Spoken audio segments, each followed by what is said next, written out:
Hey everybody, Angry Poncho here. oh, and I just ripped a nasty one in this room. Okay, it's time to head to the Beastmakers world. I'm done disgusting the viewers. Oh man, that actually made me gag. Jeez, I need to turn the fan on or something. There's going to be a strange cut in the video, or all of a sudden I stop coughing. Alright, here we are in the Beastmakers world, and I gotta say that my first impression of it when I was here as a kid was sort of like, oh boy, this is gonna be the hard one. Just because it, you know, just looks like you get here and it's like, oh great, everything's all tribal and it's nighttime in the homeworld. Seriously? You know, I think this is actually the first... Whoa. Yeah, don't step on that. Oh, he killed the chicken! Did you see that? He electrocuted the chicken. Very nice. I think those are chickens, actually. They're like kind of like pink things. I think they're supposed to be chickens. They kind of like cluck like a chicken. I don't know why they're pink with brown spots, but hey, that's Insomniac logic for you. Alright, look out, guys.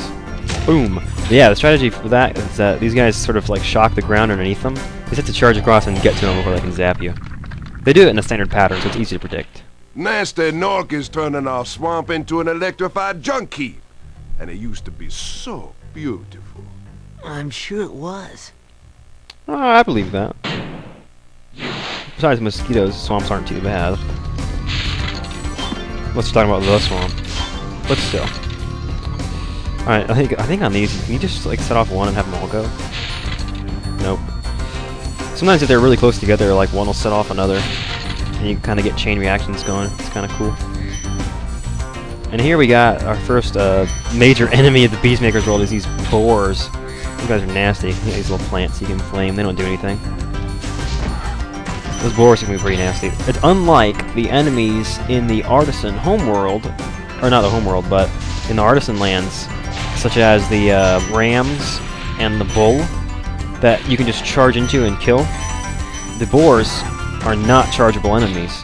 You have to flame them or you'll take a hit. So if you just charge headfirst into them, you're going to take a hit from that. You're not going to come out ahead. Alright, let's pick up the dragon. Pick up the dragon! Spyro, it's great to see you, but I've got to go. Oh. Where's he going? It's like, I'd love to say more, but they only gave me a 15-second blurb. Boom. And down here is the flight. Wild flight. That's a fun one. If I remember correctly, that's the one that gave me trouble. We'll see when I get to it. Get back in the whirlwind. I'm not sure if you can run into that one or if you have to jump. I've always just jumped for it. Let's see, we went behind there, didn't we? Right, okay. And I think I walked past the first world. It's Terrace Village over there. That's the one we're going to do first, actually. And then there's Misty Bog. That's a fun one. The worlds for this area, actually, I would have to say they probably are most difficult to the first time player. I'll put it that way. At this point, with the number of times I've played through, they don't really give me much trouble. That's because I pretty much know them like the back of my hand. Which is a weird expression, because I think I know my palm a lot better than I know the back of my hand. I've never understood why people said that you know something like the back of your hand, like, and that implied you know it really well, because I don't really know the back of my hand as well as I know my palm. I don't know, or like, there are so many other areas that you'd be more familiar with, like your face. It's like, oh, I know it like I know my face, you know, or like the inside of your eyelids, perhaps. Something like that. Saying it like, why the back of your hand? It never made sense to me. Don't. I was hoping he'd stop electrocuting it by the time I landed there. Oh, I don't like these ones where you have to flame them 3 times because it's like they're just slowing you down for like another second. I'm good. See if I talk to this guy. I think we might actually have enough to go. Yeah, he's gonna want us to release 50 dragons. But we're gonna stay here for now. Of course, we don't have a choice to go to any new worlds since we haven't fulfilled his travel requirements. That's what the balloonists are, basically. They're travel agents and balloonists, because they, you know, I don't know why they call them balloonists, because like Spyro definitely pilots the balloon between levels. Because do you see anybody else in the balloon with him? I don't. It's definitely Spyro flying on those things. We should change the name of the game from Spyro the Dragon to Spyro the Balloonist. Hey, it's appropriate. Alright, you see I got the key out on that island, and now if you come back right in here, the chest, right in the middle of the level. And now, I'm see if I can pick these up without going into the whirlwind. Ah, dude. No, don't go in there. That's the boss. That's Metalhead.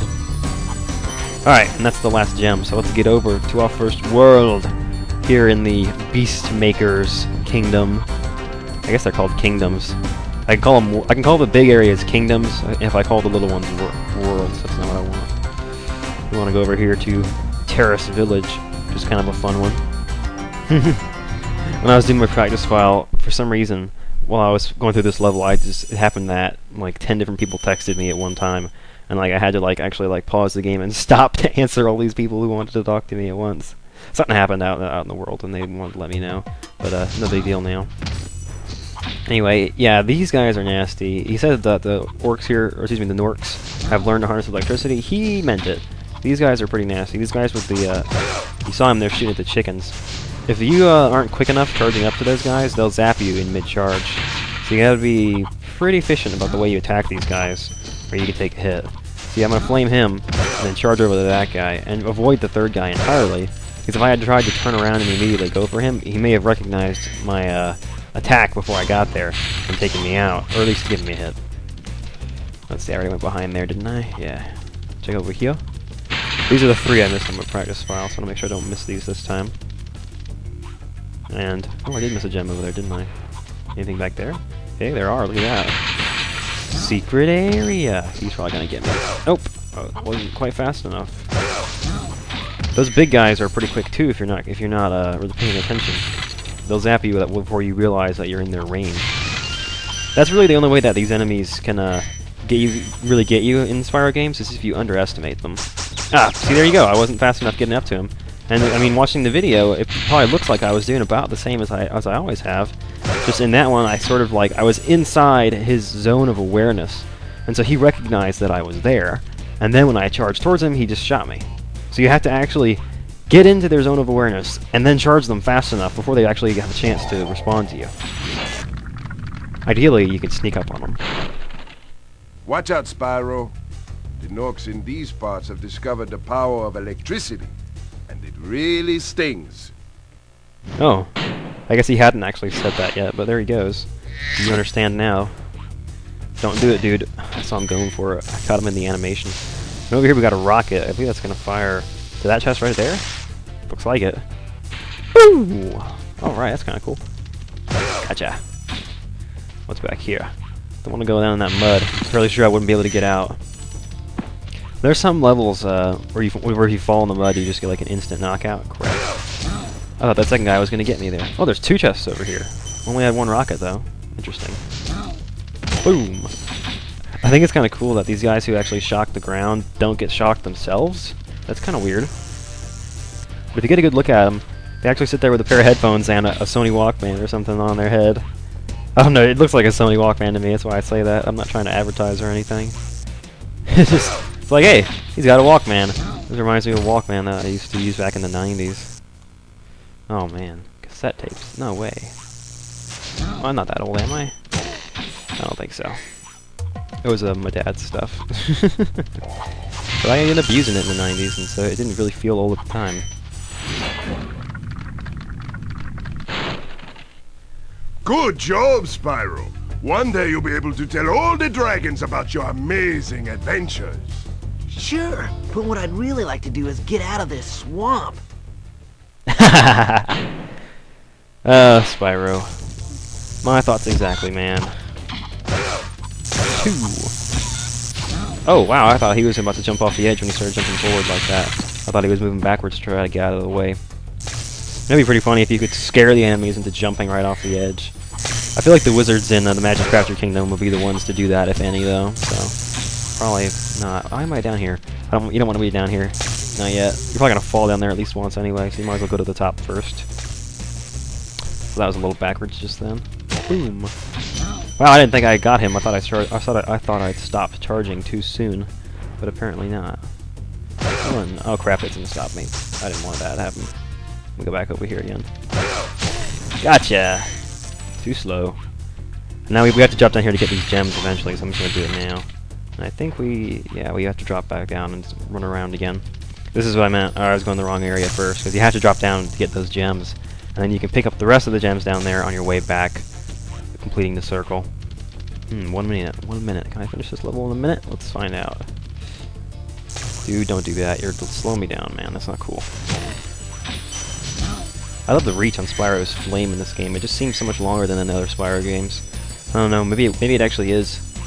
Maybe it's just an illusion. I can't tell one way or the other. I'm not going to go for that guy just yet, because I want to get done on the top of the level first. So we're going to climb this staircase. Up here we're going to get some chests, and there should be a couple areas for us to glide to. I believe the first is around the corner here. 290. There's a 400 gem world? Must be. I see at least more. I see more than 10 gems around here. Oh, it doesn't look like we're going to make it in the time limit. So in the next episode of Spyro the Dragon, we're going to finish up Terrace Village and head on to the Misty Bog. See you guys then.